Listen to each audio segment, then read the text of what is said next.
శివ పురాణం నారదుడి అహంకార కథ.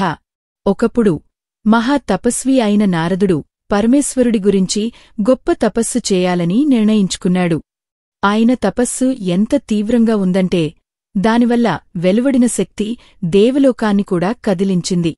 ఇంద్రుడు తన సింహాసనాన్ని నారదుడు లాగేసుకుంటాడేమోనని భయపడి నారదుడి తపస్సును భగ్నం చేయడానికి అప్సరసలను పంపించాడు. అప్సరసలు తమ అందంతో, మనోహరమైన నాట్యాలతో, మధురమైన పాటలతో నారదుడిని ఆకర్షించడానికి ఎన్నో విధాలుగా ప్రయత్నించారు. కాని నారదుడు తన ధ్యానంలో ఎంత లీనమైపోయాడంటే వారి ప్రయత్నాలన్నీ వ్యర్థమయ్యాయి. ఆయన ఒక కదలికలేని విగ్రహంలా కూర్చుని ఉండిపోయారు. విఫలమై వెనుతిరిగిన అప్సరసలు ఇంద్రుడికి నారదుడి నిగ్రహం గురించి వివరించారు. ఇంద్రుడు కూడా నారదుడి తపస్సుకు ఆశ్చర్యపోయి ప్రశంసించాడు. అహంకారం పెరగడం. తన తపస్సును విజయవంతంగా పూర్తి చేసుకున్న నారదుడికి అప్సరసలు తనను ప్రలోభ పెట్టడానికి వచ్చిన విషయం తెలిసింది. వారిని జయించానన్న గర్వం ఆయనలో కలిగింది. నేను నా ఇంద్రియాలను పూర్తిగా జయించాను.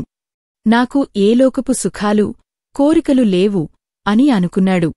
ఈ అహంకారంతో ఆయన ముందుగా బ్రహ్మలోకానికి వెళ్లి ఇంద్రుడు పంపిన అప్సరసలను తాను ఎలా జయించాడో గొప్పగా చెప్పుకున్నాడు.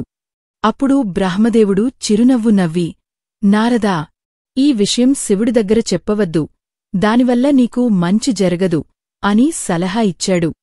బ్రహ్మమాటను పెడచెవిన పెట్టిన నారదుడు ఆ తర్వాత విష్ణుమూర్తి ఉన్న వైకుంఠానికి వెళ్లి తాను చేసిన తపస్సు గురించి మరింత అహంకారంతో వివరించాడు. అంతా తెలిసిన విష్ణువు నవ్వి, నారదా, నీవు గొప్ప పని చేశావు. నువ్వు అన్ని కోరికలను జయించావు అని అన్నారు. కాని విష్ణువుకు నారదుడి అహంకారాన్ని ఎలా పోగొట్టాలో తెలుసు.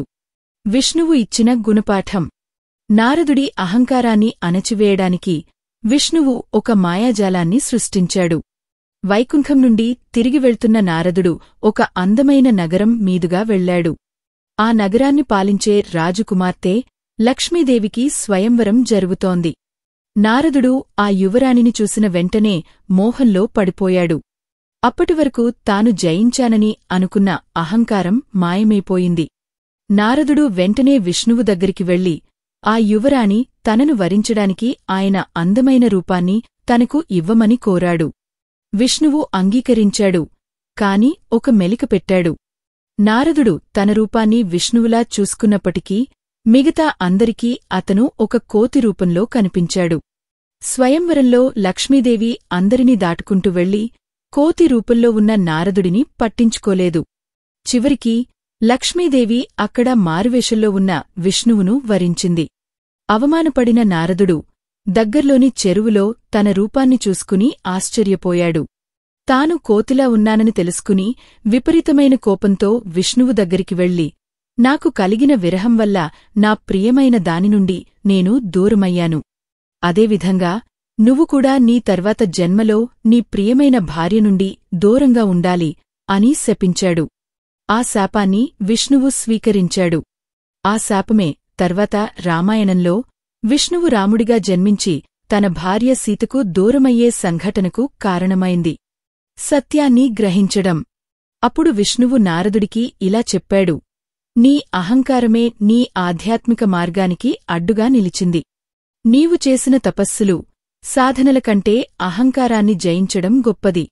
ఈ నిజాన్ని నీకు తెలియజేయడానికే ఈ మాయను సృష్టించాను.